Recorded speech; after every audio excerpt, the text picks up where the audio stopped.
First చాలా కాలంగా ప్రెస్కు దూరంగా ఉన్నాను. కానీ విధిలేని పరిస్థితిలో ఈరోజు మున్ముందు మీ ముందుకు రావాల్సిన అవసరం ఏర్పడింది. మాకు పత్రికలన్నా ఛానళ్ళన్నా మంచి గౌరవంగా చూస్తాం, గౌరవాన్ని ఇస్తాం. వాళ్ళ దగ్గర నుంచి కూడా మేము మంచిగా స్వీకరిస్తాం. మీ మీద అపారమైనటువంటి గౌరవాన్ని మేము ప్రదర్శిస్తామని, ఒక స్నేహభావంతో ముందుకు పోతామని అందరికీ మరొకసారి నమస్కారాలు తెలియజేస్తూ, కొన్ని వాస్తవమైనటువంటి విషయాలు మీ ముందు ఉంచాల్సిన అవసరం వచ్చింది కాబట్టి ఈరోజు పరిణామాలను బట్టి మీకు ఇప్పటికే కొంత ఈ పరిణామాల గురించి తెలిసి ఉంటుంది. దాని వివరణ ఇవ్వాల్సినటువంటి అగత్యం వచ్చింది. దానివలన ఈరోజు ఒక క్రమశిక్షణ కలిగినటువంటి తెలుగుదేశం పార్టీ కార్యకర్తగా, ఒక ఉన్నతమైనటువంటి విలువలు కలిగినటువంటి ఒక పార్టీ కార్యకర్తగా మీ ముందుకు వచ్చి వివరణ ఇస్తున్నాను. నేను నా రాజకీయం 1984 ఫిబ్రవరి 14వ తేదీన రాయలసీమ ఉద్యమములో ఒక కార్యకర్తగా పనిచేసినటువంటి వ్యక్తిని నేను. ఆ ఉద్యమములో అప్పటి ఎస్పీ గారు, అడిషనల్ ఎస్పీ గారు మేము బంద్ చేస్తా అంటే మా అలంకానిపల్లెకి వచ్చి అనవసరంగా కాల్పులు జరిపి ఒక అబ్బాయి చనిపోయాడు. ఒక అబ్బాయి కాల్పుల్లో తీవ్రమైన గాయాలు తగిలి బతకడం జరిగింది. ఆ రోజు మా రాజకీయ అడ్రగేయటం జరిగింది. అప్పటి నుంచి కూడా మాకు అంతకుముందు ఏమీ అంత రాజకీయ అవగాహన లేనటువంటి వాళ్ళం. ఒక రైతు కుటుంబం నుంచి మా తండ్రి గారు పాలిటిక్స్లో ఉండినా మేము వ్యవసాయం పైనే ఆధారపడి, వ్యవసాయాన్ని నమ్ముకొని, భూమిని నమ్ముకొని పైకి వచ్చినటువంటి కుటుంబం మాది. అప్పుడు ఆ ఫైరింగ్ తర్వాత రాజశేఖర రెడ్డి గారు మమ్మల్ని గుర్తించి, మీరు అప్పుడు కాంగ్రెస్ పార్టీ అధ్యక్షునిగా ఉన్నాడు ఆయన, మీరు రాజకీయంగా పిల్లకాయలు మీరు పనికొస్తారు, ముందుకు రండి అని ఆయన ఆహ్వానించడం, మేము ఆ రోజు నుంచి కాంగ్రెస్ పార్టీలో చురుగ్గా పనిచేయడం. 1987లో నాకు పిలిచి రాజశేఖర రెడ్డి గారు కడప రూరల్ మండలానికి మరి నన్ను ఎన్నిక చేశాం. కాంగ్రెస్ పార్టీ తరఫున నువ్వు పోటీ నిలబడి గెలుచుకొని రావాల్సినటువంటి బాధ్యత నీ మీద వేస్తున్నామని చెప్పడం జరిగింది. ఆ రోజు తెలుగుదేశం పార్టీ ఇక్కడ అధికారంలో ఉంది 87లో. మేము 87లో కాంగ్రెస్ పార్టీ తరఫున ఇక్కడ క్యాండిడేట్గా నిలబడి వీరోచిత పోరాటం చేసి, మరి పల్లెల్లో అంతా కూడా రైతాంగాన్ని అంతా ఒకటి చేసి, మరి శ్రామిక వర్గాలన్నింటినీ ఒకటి చేసి ఒక ఉన్నతమైన మెజార్టీతో ఇక్కడ కడప రూరల్ మండలంగా కాంగ్రెస్ పార్టీ అభ్యర్థిగా గెలవడం జరిగింది. ఆ తర్వాత 89లో కాంగ్రెస్ పార్టీ అధికారంలోకి వచ్చింది. తెలుగుదేశం పార్టీ అప్పుడు ఓడిపోవడం జరిగింది. కాంగ్రెస్ పార్టీ అధికారంలోకి వస్తానే జిల్లా పరిషత్లో మెజార్టీ పెరిగింది కాంగ్రెస్ పార్టీకి. ఆ మేరకు కాంగ్రెస్ పార్టీ తరపున అప్పుడున్నటువంటి తెలుగుదేశం పార్టీ జిల్లా పరిషత్ వైస్ చైర్మన్ను దించి కాంగ్రెస్ పార్టీ తరపున వైస్ చైర్మన్గా ఎన్నిక కావడం జరిగింది.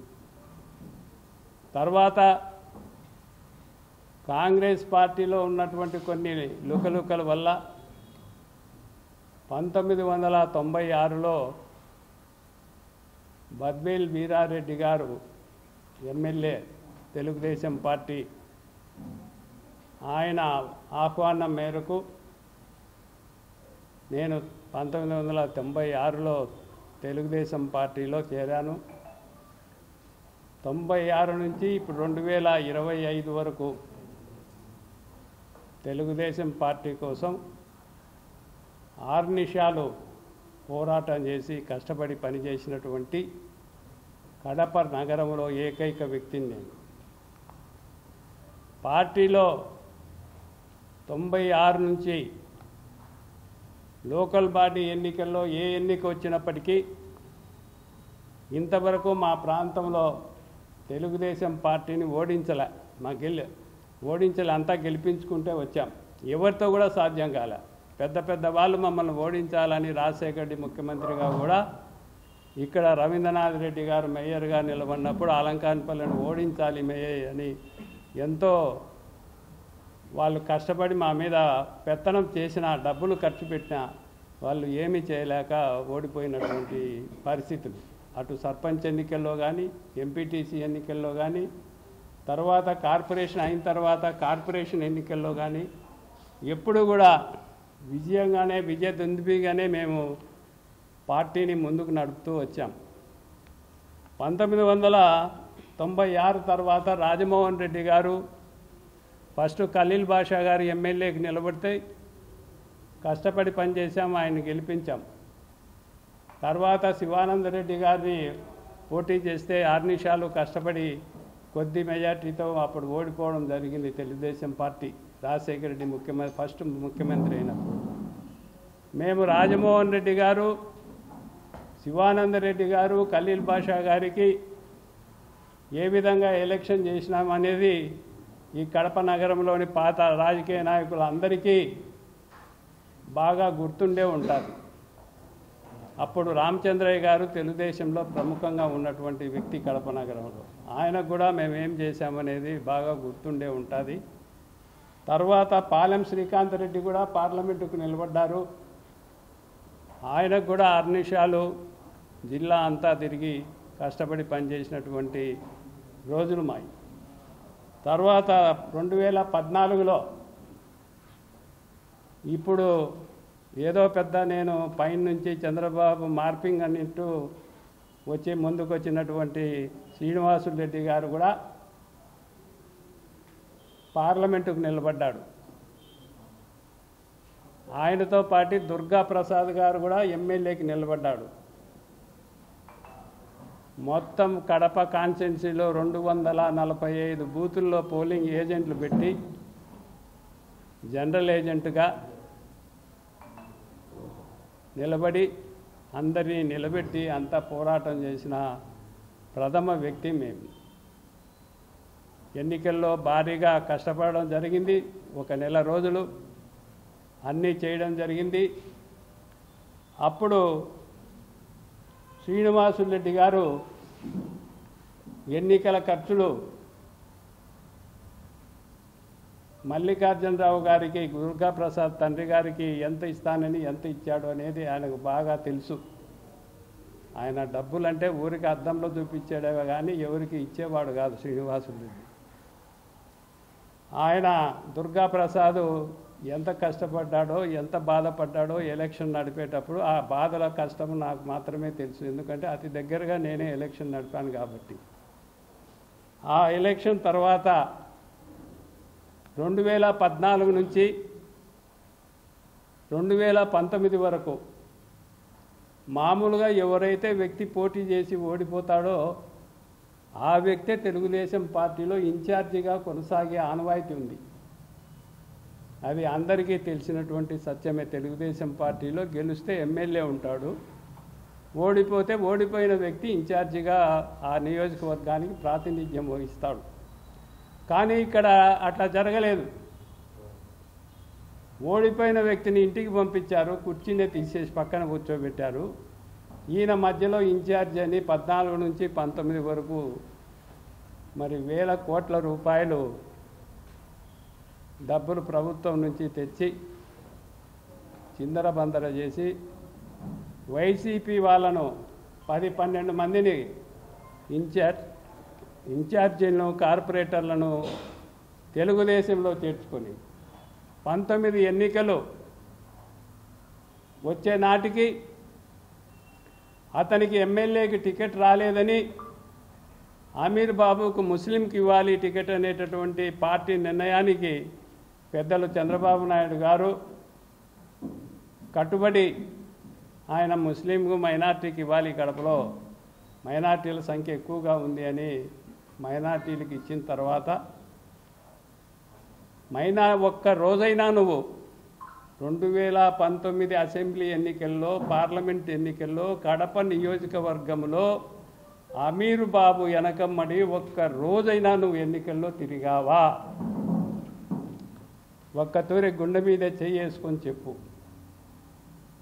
ఒక్క రోజు కూడా అమీర్ బాబు గారి క్యాన్వాస్ కానీ తిరగడం కానీ ఆయన చేర్చుకున్నటువంటి 12 మంది కార్పొరేటర్లు ఇన్ఛార్జీలు నిమిషాల్లో వైసీపీకి పోయి వాళ్ళు వైసీపీకి పొమ్మని సలహా ఇచ్చి మళ్ళా వైసీపీలో వాళ్ళు ప్రాతినిధ్యం వహించి వైసీపీ ద్వారా వాళ్లకు సహాయం పొందే విధంగా చేసినటువంటి వ్యక్తి శ్రీనివాసురెడ్డి. అమీర్ బాబు గారు లబో దిబోమని డబ్బులకు ఇబ్బంది పడి ఎన్నో రకాలుగా ఆయన కష్టపడి ఎన్నికలకు పోటీలో కష్టపడి అందరం పనిచేసాం. అది కూడా మేము సాధించలేకపోయాం. అప్పుడు కూడా 19లో కూడా మనం తెలుగుదేశం పార్టీ ఇక్కడ ఓటమి పాలైంది. తర్వాత 19 నుంచి తెలుగుదేశం పార్టీని పునాదులు నిలబెట్టింది 2014లో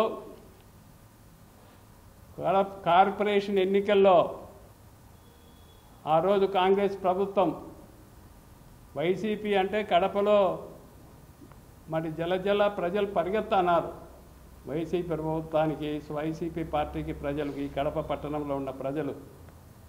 అప్పుడు వాళ్ళందరికీ అడ్డుకట్ట వేసి మేము అధికారంలో లేకపోయినా తెలుగుదేశం పార్టీ తరఫున అన్ని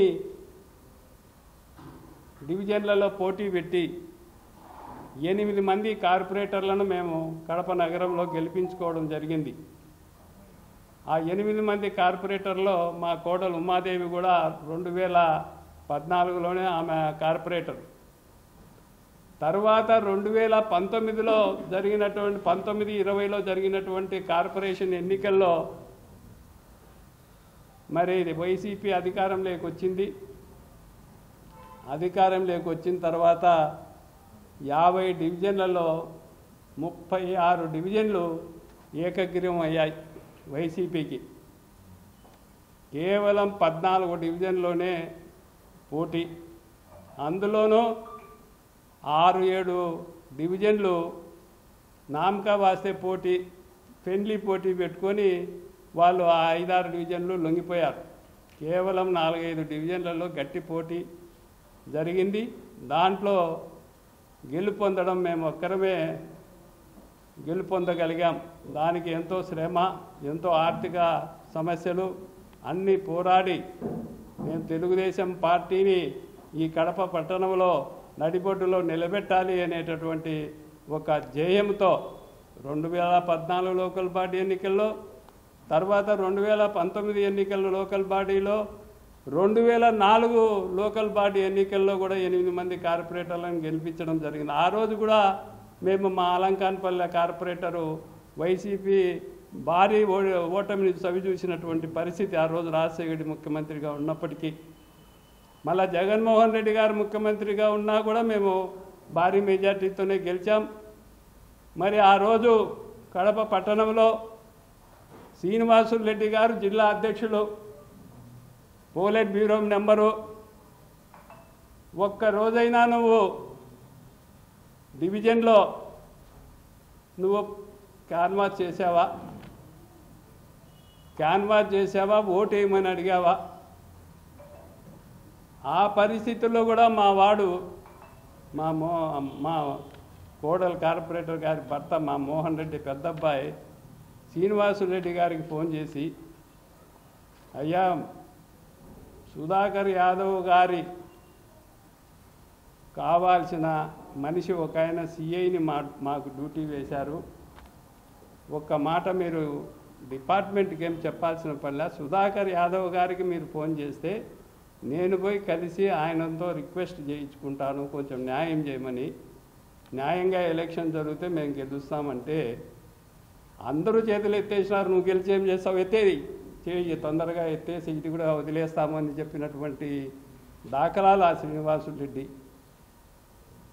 అటువంటి శ్రీనివాసులు రెడ్డి ఈరోజు ఏంటో బొమ్మలు పెట్టి ఇటు బొమ్మలు అటు బొమ్మలు పెట్టి ఆయనకు ట్రిక్కులు బాగా తెలుసు మొదటి నుంచి కూడా. ఎట్లా రావాలా, ఎట్లా ట్రిక్కులు వేయాలా, ఎవరిని ఏం మోసం చేయాలనేది కాంట్రాక్టు పనులు చేసుకున్నటువంటి వాడు కాబట్టి ఆ కాంట్రాక్టు టెండర్లలో మార్పింగ్ చేసే టెండర్ సిస్టంలో ఆ మార్పులు చేసి అంకెలు మార్చే గుణం ఆయన అలవాటు పడ్డాడు కాబట్టి రాజకీయాల్లో కూడా అటు అంకెలు మారుస్తూ అంటాడు. ఆ మార్పింగ్లో ఏదో ఆయన ఇది చేయాలని ఇట్లా మార్పింగులు చేసుకుంటా ఆయన రాజకీయం నడుపుతా ఉన్నాడు. లోకేష్ గారి పాదయాత్రలో ఆయన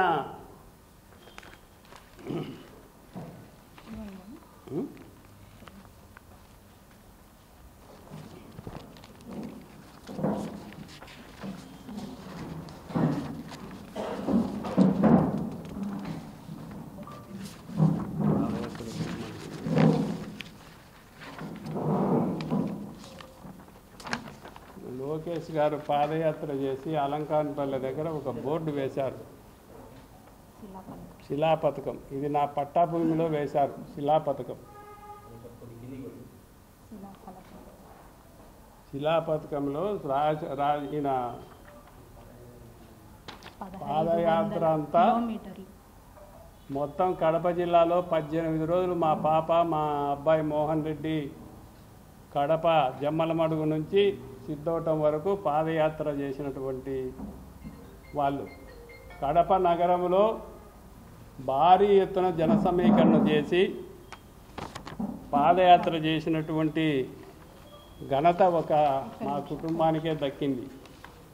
ఎవరు అట్లా చేసినటువంటి దాఖలాలు లేవు. బాగా భారీ జనాన్ని వేసుకొని మేము అలంకాన్పల్లె సర్కిల్ నుంచి సిద్ధవటం బండికనం వరకు పాదయాత్రలో జనాన్ని ఎంత సమీకరించుకొని ఆయన వెంట నడిచి ఆయనకు వీడ్కోలు చెప్పినటువంటి ఘనత మాకు దక్కింది. అటువంటి మమ్మల్ని ఏదో మా యొక్క ఆదరణను చూసి, ప్రజల్లో మాకుండేటటువంటి ఆదరణ చూసి, మాకుండేటటువంటి మంచితనాన్ని చూసి భవిష్యత్తులో మాకు ఇది సమస్యగా మారుతుంది, రేపు జరగబోయేటటువంటి లోకల్ బాడీ ఎన్నికల్లో వీళ్ళు పార్టీలో ఉంటే మా కొడుకును మేయర్ చేసుకోవడానికి సమస్యలు ఎదురవుతాయి కాబట్టి వీళ్ళని ఏదో ఒక విధంగా మసిబూసి బయటికి నెట్టేస్తే మేము మేయర్గా మా కొడుకును నిలబెట్టుకోవడానికి నాకు ఇబ్బందులు ఉండవు అనేటటువంటి ఏకైక కారణంతో అనేక రకాలుగా ఒక చుంటలను పెట్టుకొని వెనకమడి చోటా చుంటలను అందరినీ పెట్టుకొని చుంటల వ్యవహారం చేస్తున్నాడు. ఆ చుంటల వ్యవహారం వల్ల ఏమాత్రం అది ఉపయోగం లేదు. అట్లా చేసిన దానివల్ల నీ విలువ తగ్గిపోతుంది. ఈరోజు నువ్వు పార్టీలో ఒక పోలిట్ బ్యూరో నెంబరు, మీ మిస్సెస్ కడప శాసనసభ్యురాలు, ఎంతో హుందాగా గౌరవంగా ఎంతో కడప పట్టణంలో ప్రతి పౌరుడు అన్ని పార్టీలలో పొగిడే విధంగా ఉండాలే కానీ అందరి మీద కక్ష సాధింపులు చేసుకుంటూ అందరి మీద చెవాకులు ఆకులు వాళ్తూ ఇట్లా చేసుకోవడం వల్ల అది నీ ప్రతిష్టకే భంగం కలుగుతుంది. ఏదో ఈ మధ్య పొద్దున ఒక మ్యాపింగ్ పెట్టాడు. అలంకాన్పల్లెలో ఆయన కూతురు కాన్వాస్ చేసింది. ఈ ఫోటో చూడండి, అందరు దగ్గరగా చూడండి. అలంకాన్పల్లెలో ఆమె డోర్ టు డోర్ క్యాన్వాస్లో మా అబ్బాయి మోహన్ రెడ్డి ఇల్లు తిప్పాడు. సైకిల్ గుర్తుకు ఓటేయాలని ఇంటింటికి పోయి చెప్పడం జరిగింది. ఆయన కన్ను కనపరాకుంటే ఒక తూరి మీ ద్వారా ఆయన కన్ను తూరి తెరిపించే దానికోసం ఈ ఫోటోలు చూపించడం జరుగుతూ ఉంది. దీన్ని మరి శ్రీనివాసులు రెడ్డి గమనించాలా. శ్రీనివాసులు రెడ్డికి నేను చెప్పేది ఒకటే, ఇది కూడా చూడండి, అంత గ్రూప్ ఫోటో కూడా తీశారు ఊర్లో అందరి ప్రజలు, మా అబ్బాయి వాళ్ళ కూతురు అందరూ. ఇదేం మార్పింగ్ కాదు, ఆయన ఊర్లోకి వచ్చి విచారించుకోవచ్చు, ఆయన వాళ్ళ కూతుర్ని కూడా అడిగి తెలుసుకోవచ్చు. పంపించింది ఆయనే కాబట్టి అన్ని విషయాలు ఆయనకు బాగా తెలుసు. ఆ తర్వాత ఇప్పుడు కడపలో జరిగేటటువంటి వార్త ఏమంటే, తెలుగుదేశం అధ్యక్షుడు వైసీపీ అధ్యక్షుడు సేమ్ టు సేమ్ అని ప్రజల్లో ఒక నాడి ఉంది. ప్రజలు ఈరోజు వైసీపీ అధ్యక్షుడు తర్వాత తెలుగుదేశం అధ్యక్షుడు సేమ్ టు సేమ్, ఇద్దరు ఒకటే, ఇద్దరు ఏం చెప్తే జరుగుతుంది అనేటటువంటి టాకు ఈరోజు ఇద్దరు మాట్లాడుకొని రాత్రి మాట్లాడుకొని పొద్దున్నే అమలు చేసేటటువంటి సిస్టంలో ఉన్నారు అని ఈరోజు రాజకీయం తెలిసినటువంటి ప్రతి వ్యక్తికి తెలుసు. ఈ ఫోటో చూడండి. తర్వాత సొంతం ఒక తండ్రికి పుట్టినటువంటి సొంతం అన్న శ్రీనివాసులు రెడ్డి గారి ఒక తల్లికి పుట్టినటువంటి అన్న రమేష్ రెడ్డి గారు, ఎక్స్ఎమ్మెల్యే గారు, వాళ్ళు చూడండి, ఈయన రాష్ట్ర పార్టీ అధికార ప్రతినిధి, వైఎస్ పార్టీ రాష్ట్ర అధికార పార్టీ ప్రతినిధి రమేష్ రెడ్డి గారు ఇదే కడప ప్రెస్ క్లబ్కి వచ్చి ఈ సంవత్సరం రోజుల్లో ఎన్ని ప్రెస్ మీట్లు పెట్టారు, ఆ ప్రెస్ మీట్లకు ఏమైనా నువ్వు ఒక్క సమాధానమైన ఒక పోలిట్ బ్యూరో మెంబర్గా, జిల్లా అధ్యక్షునిగా నువ్వు సమాధానం చెప్పావా? నీకు సమాధానం చెప్పే సత్తా నీ దగ్గర లేదా? వైఎస్ పార్టీని ఎదుర్కొంటే సత్తా నీకు లేదా? ఇది చూడండి, రాయచోటి నియోజకవర్గంలో వైసీపీ కార్యకర్తలకంతా పని చేసి పెడుతున్నటువంటి ఏకైక వ్యక్తి శ్రీనివాసులు రెడ్డి కడపలో. వాళ్ళకి ఏదైనా కడపలో వైసీపీ వాళ్ళకు పని ఉందంటే శ్రీనివాసులు రెడ్డి గారు చేసి పెడుతున్నారు. ఇది ఆయన యొక్క నైజం. ఇది వైసీపీ టీడీపీ మల్లుగుల్లాల పార్టీ మీద అయిపోయింది కడపలో. వాళ్ళు నిజమైన కార్యకర్తలకు అన్యాయం చేసేదానికి ఎంతవరకైనా ముందుకు పోతున్నారు.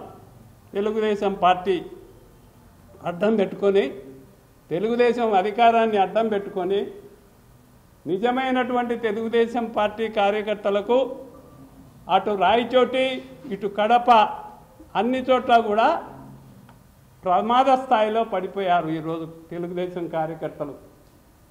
దీన్ని కూడా మీరు ఒక తూరి గమనించి ఇది ప్రజలకు వివరించాల్సినటువంటి సమయం ఆసన్నమైందని నేను మీ అందరికీ తెలియజేస్తున్నా. ఇంకొక ఆయన సొంతం అమ్మ తమ్ముని కొడుకు, సొంతము శ్రీనివాసులు రెడ్డి అమ్మ తమ్ముని కొడుకు, ఈయన రాష్ట్ర వైఎస్ఆర్ పార్టీ జనరల్ సెక్రటరీ, రాష్ట్ర వైఎస్ఆర్ పార్టీ జనరల్ సెక్రటరీ. ఈయన వేంపల్ల పులివెందుల్లో ఎవరికైనా పనులు జరగకపోతే మనం చేసి పెడతాం. ఇది ఇలా విధానం. ఈ విధానంలో సతీష్ రెడ్డి ఇప్పటికీ కడపలో మా లోకేష్ గారిని, మా చంద్రబాబు నాయుడిని 10 తూర్లు విమర్శించడం జరిగింది ఓపెన్గా ఇక్కడ ఇదే ప్రెస్ క్లబ్లో. మరి ఏ రోజైనా నువ్వు ఒక్క నిమిషం ఒక వ్యతిరేకంగా ఒక స్టేట్మెంట్ ఇవ్వగలిగావా? ఒక స్టేట్మెంట్ ఇచ్చావా? పార్టీని ఏ దశకు తీసుకుపోతున్నావు నువ్వు? ఒక పోలిట్ బ్యూరో మెంబర్గా, ఒక జిల్లా అధ్యక్షునిగా, ఒక శాసనసభ్యురాలి భర్తగా నువ్వు ఏం చేస్తున్నావో శ్రీనివాసులు రెడ్డి ఒక తూరి అర్థం చేసుకోవాలని నేను విన్నవిస్తానా. మరి అలాగే ఈరోజు కడపలో ముఖ్య నేత రాజశేఖర్ రెడ్డి మేనమామ, రాజశేఖర్ రెడ్డి బావమర్ది, జగన్మోహన్ రెడ్డి మేనమామ రవీంద్రనాథ్ రెడ్డితో నీకు ఎటువంటి సంబంధాలు ఉన్నాయని కడపలో ప్రతి పౌరునికి తెలిసినటువంటి సత్యం. ఈ విధానాల వల్ల నువ్వు తెలుగుదేశం పార్టీని ఎక్కడికి తీసుకుపోతున్నావు? తెలుగుదేశం పార్టీ కోసం కష్టపడి పొలాలు అమ్ముకొని టౌన్ చుట్టూరు ఉండేటటువంటి పొలాలు అమ్ముకొని ఆ పొలాలు ఈరోజు నేను తెలుగుదేశం పార్టీలో చేరిన తర్వాత అమ్మిన పొలాలు 100 కోట్లు అవుతాయి. నా తండ్రి సంపాదించినటువంటి ఆస్తి అమ్ముకొని నేను రాజకీయాలు చేసినా కానీ నీ మాదిరి చిల్లర రాజకీయాలు, చిచ్చా రాజకీయాలు, పొద్దున్న లేసి పర్సంటేజీల కోసం ఎగుబాడి ఇవన్నీ చేసేటటువంటి రోత పనులు నేను ఎప్పుడు చేయలేదు. నేను దేహి అని నీ దగ్గర ఏ రోజైనా ₹1 నువ్వు 14లో నిలబడినప్పుడు కానీ 19లో మీ భార్య నిలబడినప్పుడు కానీ ఎప్పుడైనా నువ్వు ₹1 ఇచ్చావా? ₹1 ఏమైనా చూపించావా? కనీసం ఈకుంటే మళ్ళీ అద్దంలో అయినా చూపించావా? నువ్వు చెప్తే నీ కథ నేను చెప్తే ఇంకా ఈ ప్రెస్ అంతా ఇంకా రాత్రి అంతా వినాల్సినటువంటి పరిస్థితి వస్తుంది. శ్రీనివాసరెడ్డి ఈడ పార్టీ నిలబడిందంటే కేవలం ఒక లక్ష్మిరెడ్డి గారి అటువంటి వాళ్ళు కొంతమంది నాయకుల చేత ఇక్కడ తెలుగుదేశం పార్టీ గుణాది అదే నిలబడింది. 19లో 20లో జరిగినటువంటి కార్పొరేషన్ ఎన్నికల్లో ఒక యుద్ధం చేశాం. మొత్తం ఖలీల్ భాషతో, నాంజద్ భాషతో అయితేనేమి, సురేష్ బాబుతో అయితేనేమి, రవీంద్రనాథ్ రెడ్డితో అయితేనేమి. రవీంద్రనాథ్ రెడ్డి వారం రోజులు మా అలంకాన్పల్లిలో కూర్చొని మేము కొంత మొత్తం ఇస్తే వాళ్ళకు డబుల్ మొత్తాలు ఇచ్చి ఓట్లు మార్పించాలి, అధికారులు ఏదైనా ఉద్యోగం చేసుకునే వాళ్ళని మిమ్మల్ని ట్రాన్స్ఫర్ చేస్తామని ఇంటింటికి వచ్చి బెదిరించినటువంటి పరిస్థితులు ఉన్నప్పటికీ మరి మా ప్రజలు, అలంకాన్పల్లి డివిజన్కు సంబంధించినటువంటి ప్రజలు మా మీద విశ్వాసంతో, తెలుగుదేశం పార్టీ మీద అభిమానంతో ఓట్లేసి గెలిపిస్తే పార్టీని మేము నిలబెడితే యాన్ నుంచో గద్దలాగా వచ్చి మోసం చేసి తన్నుకొని పోయి నువ్వు మా మీద చవాకులు అవాండాలు వేసి ఎందో పార్టీ నాకేముంది. ఏ రోజు ఈ రోజుకి నేను 30 సంవత్సరాలు రాజకీయాల్లో ఉన్నా తెలుగుదేశం పార్టీలో. నేను ఏ రోజు పోయి చంద్రబాబు నాయుడు, లోకేష్ నాకు ఫలానా పదవి అని ఏమి అడగల. నేను ₹100 సభ్యత్వంతోనే ఉన్నా.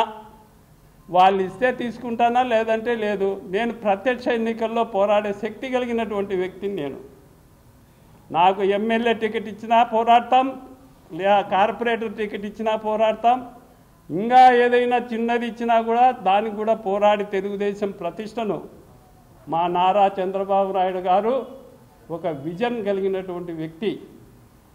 గతంలో 2020, ఇప్పుడు 2547 కార్యక్రమాల్లో ఆయన ఒక ప్రణాళికాబద్ధంగా ఈ రాష్ట్రంలో దివాలా తీసినటువంటి రాష్ట్రాన్ని మా చంద్రబాబు నాయుడు గారు తిరిగి గాడిలో పెట్టేదానికి అహర్నిశాలు కృషి చేస్తే మేము ఆయనకు మోసం చేసి ఏం సంపాదించుకోవాలని, ఏమి మాకు వస్తుందని నీ మాదిరి లోపాయికారి పనులు చేసుకుంటా మీ అన్నను ఒక పార్టీలోకి పంపించి, నీ మేనమామ కొడుకుని ఒక పార్టీలోకి పంపించి, ఇంకొకరిని ఇంకో పార్టీలోకి పంచి చిల్లర రాజకీయాలు నేను చేయలేదే.